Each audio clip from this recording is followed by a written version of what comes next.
आज हम बात कर रहे हैं रॉबर्ट कियोसाकी की बहुत ही फेमस किताब रिच डैड पुअर डैड के एक रिव्यू पर। हाँ, पर्सनल फाइनेंस में तो खैर इस किताब का काफी नाम है। हाँ बिल्कुल।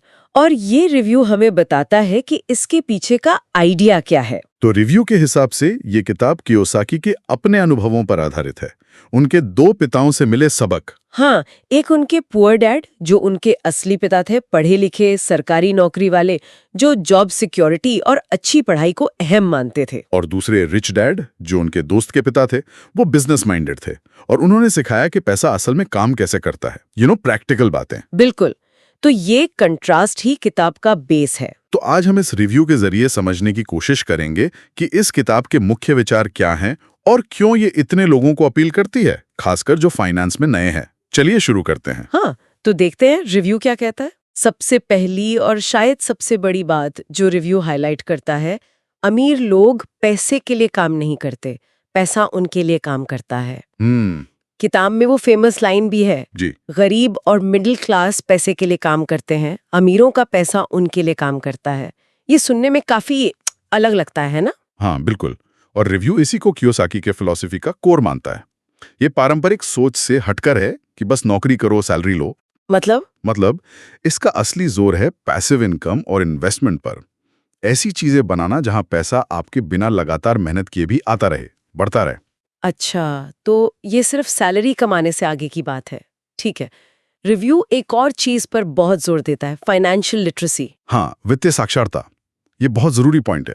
मतलब ये समझना कि एसेट्स क्या है, लायबिलिटीज क्या है, कैश फ्लो कैसे काम करता है, इन्वेस्टमेंट, टैक्स, ये सब चीजें। जी। और रिव्यू कहता है कि कियोसाकी मानते हैं कि हमारे स्कूल सिस्टम में ये सब सिखाया ही नहीं जाता। सही बात है, अक्सर नहीं सिखाया जाता। और इसी से जुड़ा है उनका तीसरा सबक, जैसा रिव्यू में बताया गया है, एसेट्स खरीदो, लायबिलिटीज नहीं। हाँ।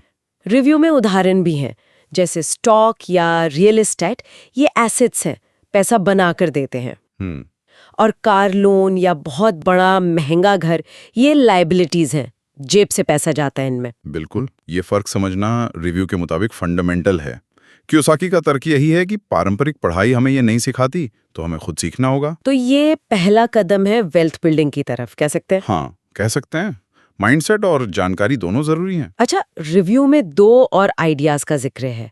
एक तो सिर्फ कमाने के लिए नहीं, सीखने के लिए काम करो। ये भी इंटरेस्टिंग है। मतलब ऐसी जॉब्स करो जहां सेल्स, मार्केटिंग जैसी स्किल सीखने को मिले जो आगे काम आए। बिल्कुल। और दूसरा पॉइंट है रिस्क लेने का। डर को छोड़कर कैलकुलेटेड रिस्क लेना। डर, पैसे को लेकर डर तो होता ही है अक्सर। हाँ, और कियोसाकी इसी डर से बाहर निकलने की बात करते हैं। रिव्यू के अनुसार ये सिर्फ पैसे का मामला नहीं, ये माइंडसेट का शिफ्ट है। सिक्योरिटी की सोच से निकलकर ग्रोथ और लर्निंग पर फोकस करना, ताकि फाइनेंशियल फ्रीडम के लिए जरूरी स्किल्स और वो हिम्मत बन सके। एग्जैक्टली। चले अब देखते हैं कि रिव्यू इस किताब के फायदे और नुकसान क्या बताता है। फायदे तो ये हैं कि ये समझने में आसान है, मोटिवेट करती है। हाँ, और पैसे को लेकर जो पुरानी धारणाएं हैं उनको चैलेंज करती है। बिल्कुल। लेकिन कमियां भी हैं। हाँ, रिव्यू में कुछ कमियों का भी जिक्र है, जैसे इसमें कोई बहुत detailed step by step investment plan नहीं है। अच्छा, मतलब ये प्रैक्टिकल कैसे करें गाइड कम है। हाँ, कुछ वैसा है।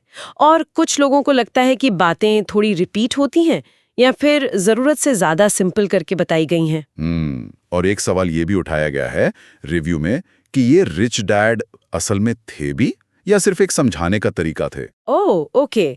तो मतलब रिव्यू का नजरिया ये है कि ये किताब एक डिटेल्ड फाइनेंशियल प्लान देने के बजाय एक तरह से सोच बदलने वाली मोटिवेशनल किताब ज्यादा है। हाँ, सही समझा। रिव्यू का निचोड़ यही लगता है, ये कोई इन्वेस्टमेंट मैनुअल नहीं है, पर ये एक पावरफुल मोटिवेटर जरूर है। खासकर उन लोगों के लिए जो शायद पैसे के साथ अपने रिश्ते को बदलना चाहते हैं, है ना? और फाइनेंशियल आजादी की तरफ पहला कदम उठाने के लिए मेंटली तैयार होना चाहते हैं। बिल्कुल। शायद इसीलिए रिव्यू ने इसे 4.25 की रेटिंग दी है।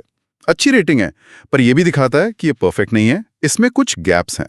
तो अगर हम इस पूरी बातचीत का सार निकालें, तो इस रिव्यू के मुताबिक रिच डैड पुअर डैड का मेन मैसेज यही है कि सिर्फ तनख्वाह पर फोकस करने के बजाय एसेट्स बनाने और पैसे को अपने लिए काम पर लगाने का माइंडसेट डेवलप करना चाहिए। हाँ, और यहीं से एक बड़ा सवाल उठता है जो कियोसाकी के उस पॉइंट से जुड़ा है कि पारंपरिक शिक्षा हमें फाइनेंशियल लिटरेसी नहीं देती।